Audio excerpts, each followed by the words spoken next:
औज़ु बिल्लाहि मिनश शैतानिर रजीम, बिस्मिल्लाहिर रहमानिर रहीम। फरमाने मुस्तफ़ा सल्लल्लाहु अलैहि वसल्लम का मफ़हूम है, जब तुम हया न करो तो जो चाहो करो।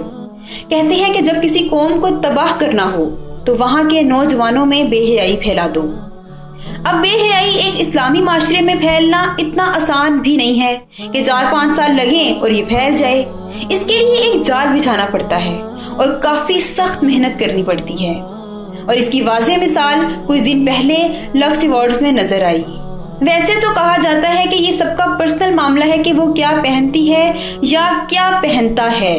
बिल्कुल सही बात है कि पहनावा इंसान का जाती मामला है, मगर तब तक जब तक ये हमारे माशरे पर असरअंदाज ना हो।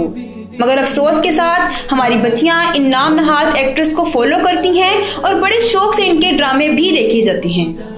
ड्रामों में जो लड़कियां सीधी सादी मजलूम नजर आती हैं, जिनके सर से दुपट्टा नहीं उतरता।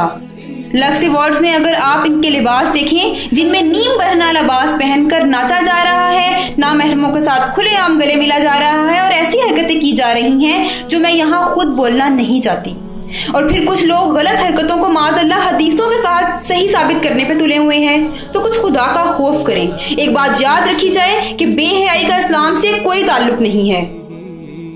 हमारे मुल्क की इंडस्ट्री के लोग शायद पड़ोसी मुल्क से काफी मुतासिर हैं, मगर वो कहते हैं ना कि अगर किसी का मुंह लाल हो तो अपना थप्पड़ों से लाल नहीं करते।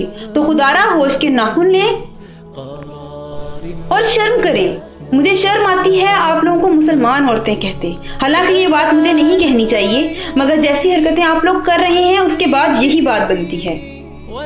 हुकूमत पाकिस्तान से भी कहूंगी कि रियासत मदीना में औरतों की ओढ़नियां उनके चेहरों को ढकती थी। उनको पर्दे का हुक्म था ताकि वो पहचान ली जाएं, और आज फिर से इस पहचान की जरूरत है, क्योंकि अगर नौजवान नस्ल में ये बेहयाई फैल गई या दाखिल हो गई तो तरक्की नहीं हो सकेगी जिसके पीछे हम भाग रहे हैं। एक बात याद रखी जाए, मुसलमान की तरक्की उसके दीन की तरक्की के साथ है। अगर हम ये सोचते हैं कि दीन को छोड़कर हम तरक्की की मनाजिल तय कर लेंगे तो ये हमारी भूल है। तो ऐसे लक्स अवार्ड्स जहां ऐसी हरकतें की जाएं, या तो इनको बंद कर दिया जाए या फिर इनको समझाया जाए कि बीबी तुम पाकिस्तान में रहती हो और मुसलमान घराने से ताल्लुक रखती हो। अपने लिबास को इतना छोटा ना करो कि खुद भी बहुत छोटी नजर आने लगो। इसके साथ ही मैं आपसे इजाजत चाहूंगी। अल्लाह ने के बान।